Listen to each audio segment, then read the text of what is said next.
I became queen to save my people. I never imagined I would be chosen as queen, or that my life would one day hang in the balance.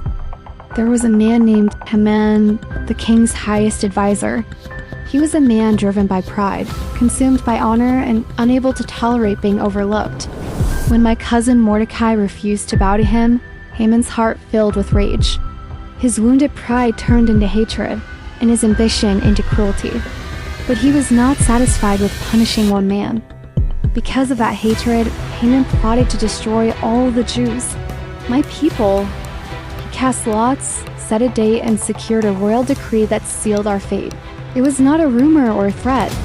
It was law, written and sent throughout the empire, calling for the destruction of an entire people.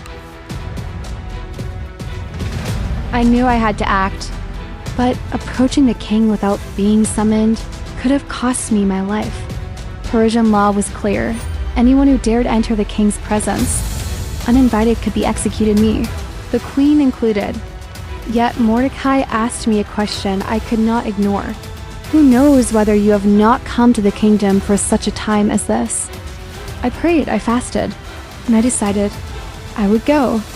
I whispered to myself, if I perish, I perish. When I stood before the king, my heart pounded, but God's purpose steadied me. I spoke with courage, and because I trusted him, the king listened. Haman's plan was stopped, and my people were saved. The king took action, and Haman was punished. God's mercy saved us all. One more time. I learned something that day. Courage is not the absence of fear.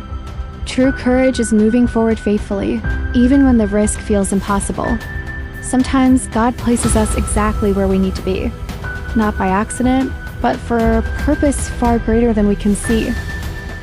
So when fear whispers that you are too small, too ordinary, or powerless, remember me. I became queen to save a nation.